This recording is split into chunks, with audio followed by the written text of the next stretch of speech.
Assalamualaikum warahmatullahi wabarakatuh. Alhamdulillah, hari ini kita masih bisa mengikuti pembelajaran jarak jauh. Untuk hari ini, hari Senin, kita akan belajar materi transformasi. Ini sudah masuk di bab 4 ya. Nanti akan kita bahas. Nah, akhirnya nanti kita akan tahu dalam kehidupan sehari-hari, seperti ketika ada penyinaran dari proyektor, ada putaran angin, dan yang lain sebagainya.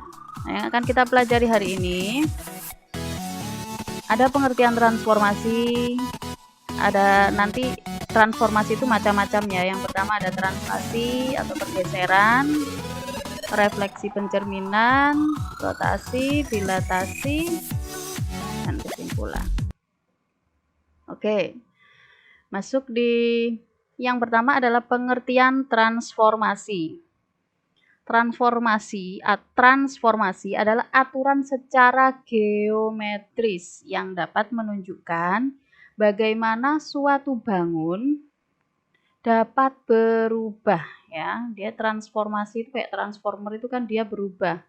Nah, dia merubah kedudukan, yang berubah apanya? Kedudukannya dan ukurannya.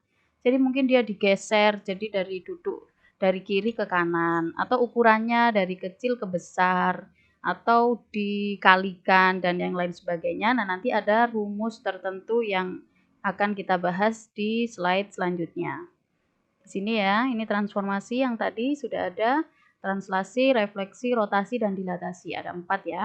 Lanjut. Sekarang kita membahas yang pertama, transformasi yang pertama yaitu translasi ya. Translasi sendiri ini artinya adalah pergeseran. Jadi mengubahnya tadi, transformasi itu kan berubah. Berubahnya dia hanya bergeser. Jadi sangat gampang sekali, tinggal menggeser. Yang kita geser di sini adalah titik koordinat. Jadi nanti hubungannya sama diagram Kartesius. Itu sangat membantu ketika dia berupa gambar lalu kita ubah dalam koordinat Kartesius. Ini ada nilai, contohnya ada titik A, itu adalah X, Y. Ya. Lalu dia ditranslasikan, nanti di dalam soal dia akan dikatakan ditranslasikan oleh A dan B, nanti berubah menjadi angka. Maka ketika sudah ditranslasi atau digeser, dia akan menjadi bayangan. Bayangannya A yang awal mulanya adalah X dan Y, dia akan berubah dengan cara ditambahkan. Jadi X tambahkan dengan A.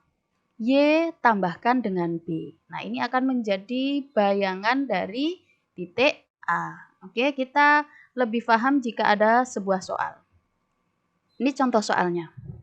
Ada titik A 3,5. Jadi X-nya 3, Y-nya 5. Dia ditranslasikan atau digeser. Titik A ini digeser, ditranslasikan oleh 2 dan 4. T ini untuk menandakan bahwa dia translasi ya. Yaitu gesernya adalah 2 dan 4.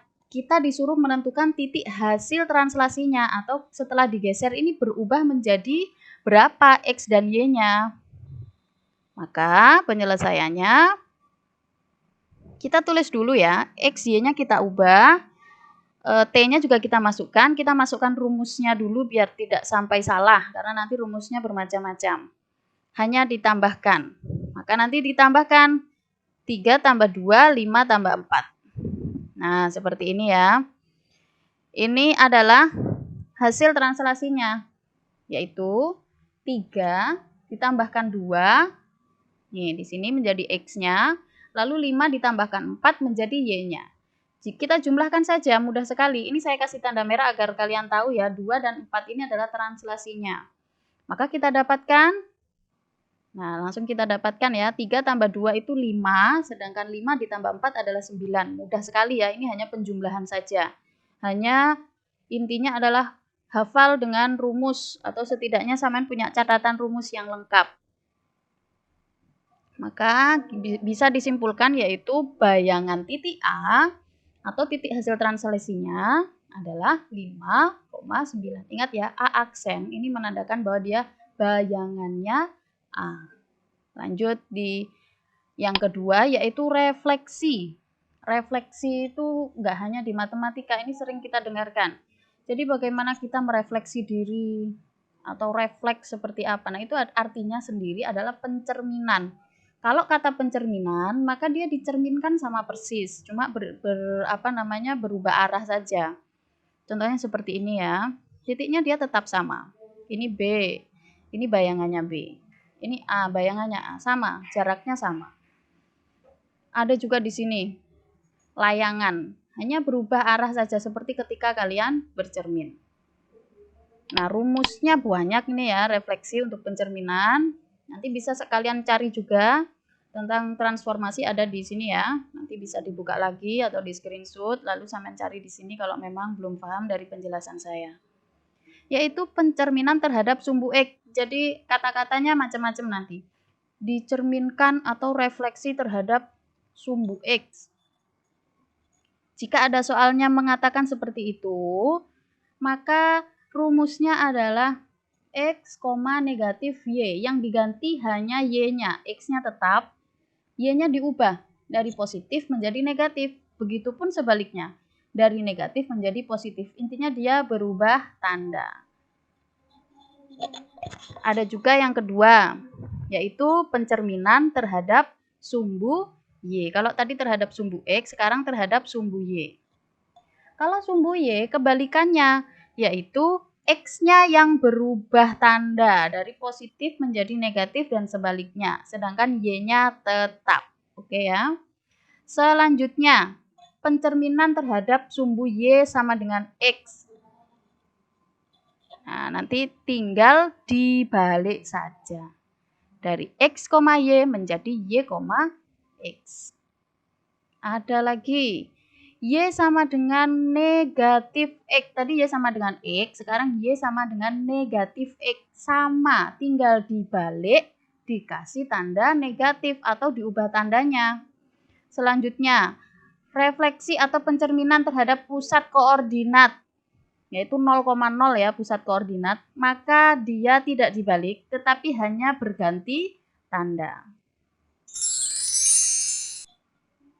Ada lagi ini, ada X sama dengan A. Atau nanti dia berubah menjadi angka. Jadi X sama dengan 5, X sama dengan 3, nanti tergantung soal. Maka X-nya diubah, yang diubah hanya X-nya. Yaitu 2 kalikan dengan nanti A dikurangi dengan X. Y-nya tetap. Sebaliknya ketika nanti Y sama dengan B, B ini nanti angka ya, berubah angka. Maka nanti dia tinggal diganti yang Y-nya dengan cara yang sama. 2 ini rumus, tidak boleh diganti menjadi 3, 4, dan yang lain sebagainya. Dia tetap 2. Oke, nah yang terakhir, dia refleksi terhadap A, B. Maka ini rumusnya, dua-duanya diganti. Jadi A sama B itu berupa angka, maka dia nanti sama-sama dikalikan 2, dikurangkan dengan 2 dikalikan A-nya nanti dikalikan atau dikurangkan dengan X dan begitu pun juga dengan yang Y. Ini ya nanti silakan dilihat di LKS, ini rumusnya saja jadi tanpa gambar. Sekarang kita masuk ke soal atau contoh soal. Tentukan bayangan titik K, K-nya adalah 4,7 jika direfleksikan terhadap sumbu Y. Dan garis X sama dengan 3. Jadi ada 2 ya. Kita merefleksikan dulu terhadap sumbu Y, lalu nanti yang kedua kita juga merefleksikan terhadap garis X sama dengan 3. Penyelesaiannya, ingat selalu tulis rumusnya terlebih dahulu. Ini untuk menghindari kesalahan dalam memilih rumus atau menghindari kesalahan melihat rumusnya. Ingat, ketika dia direfleksikan terhadap sumbu Y, maka Y-nya tetap, X-nya yang berubah menjadi negatif. Kita masukkan angkanya. K-nya adalah 4,7, maka bayangannya 7-nya tetap, maka yang 4 berubah menjadi negatif 4. Mudah ya. Kita dapatkan bayangannya adalah K aksen ya, ingat bayangan itu aksen, maka kita dapatkan negatif 4,7. Sekarang kita coba bagaimana dengan garis X sama dengan 3. Tulis rumusnya dulu. Lalu kita masukkan angkanya. X sama Y-nya tetap 4,7. Lalu kita masukkan angkanya. 3 ini kita masukkan di dalam kurung ini. 2 ini rumus ya. Kurangkan dengan X-nya yaitu 4. 7-nya tetap. 2 kali 3, 6 dikurangi 4. Nah ini ya, 2 kali 3 adalah 6 dikurangi 4. 7-nya tetap, jangan diubah. Hasilnya 6 kurangi 4 sama dengan 2,7. Jadi bayangannya adalah 2,7. Lanjut di rotasi atau perputaran. Jadi dia seperti di jarum jam itu dia kan berputar. Maka macam-macam juga rumusnya di sini. Ketika dia rotasi dengan pusatnya sama, pasti pusat rotasi dengan pusat, cuman bedanya dengan sudutnya. Ada yang sudut 90, 180, 270. Kalau yang 90, maka min Y, X. Kalau yang min 90, Y, min X. Ini nanti silahkan tinggal diamati saja. Lanjut, ini juga ada ketika dia dengan sudutnya min. Jadi ada yang min ya. Artinya apa? Jadi dia berputar tidak searah dengan jarum jam. Itu tandanya adalah min atau negatif. Kita masuk ke contoh soal. Tentukan bayangan P, yaitu P-nya awalnya min 2,3. Jika dirotasikan atau diputar terhadap titik pusat, ini pasti ya, semua soal rotasi pasti terhadap titik pusat, sebesar 180 derajat dan searah jarum jam, Dan searah jarum jam, karena dikatakan searah jarum jam, maka dia hanya 180, bukan negatif 180 derajat. Kita masukkan rumusnya. Ingat, ketika 180 derajat, maka rumusnya hanya mengganti menjadi negatif. Kita masukkan angkanya min 2,3. Maka kita dapatkan, X-nya kenapa 2? Ini kan harusnya negatif, Bu. Kenapa kok jadi 2? Karena dia aslinya adalah negatif. Maka ketika dia berubah, diminta ganti tanda, maka dia berubah menjadi positif. Yang 3 dari positif menjadi negatif 3. Sudah, sesimpel itu.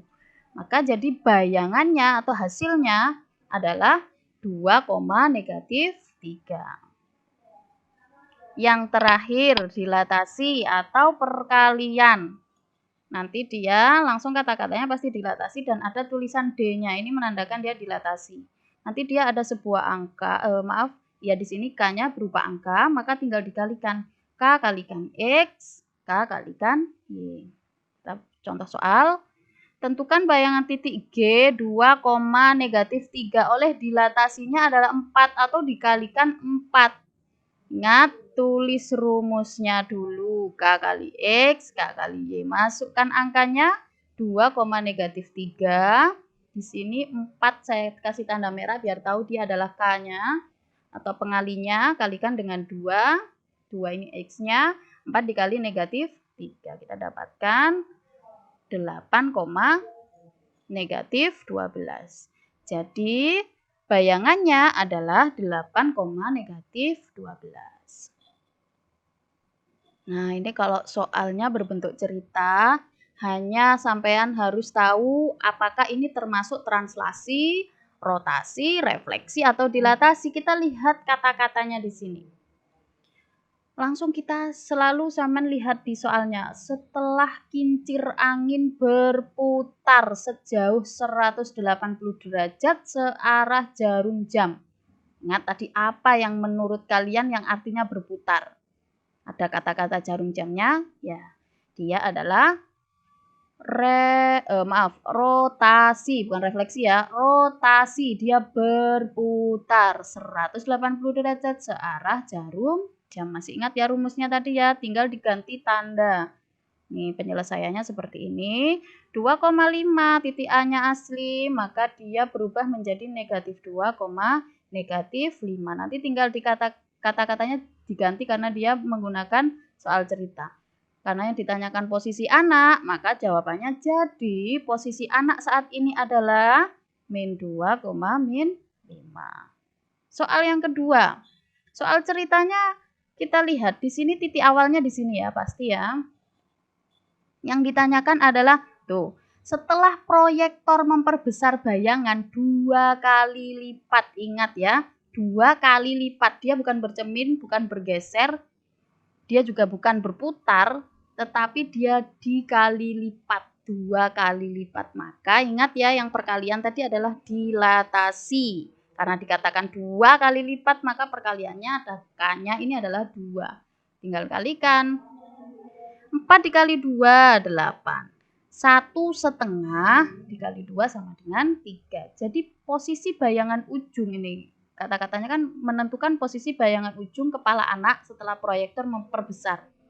Maka posisi bayangannya atau sama seperti di awal yang tadi kita bahas, itu adalah posisi bayangan ujung kepala anaknya adalah 8,3. Ini ya kesimpulannya, kita sudah mendapatkan 4. Ingat ya, transformasi itu terdiri dari 4. Translasi, refleksi, rotasi, dan dilatasi. Terima kasih materi hari ini. Ingat, kamu tidak harus hebat untuk memulai, tapi kamu harus memulai untuk menjadi orang hebat. Terima kasih atas perhatiannya, semoga paham. Assalamualaikum warahmatullahi wabarakatuh.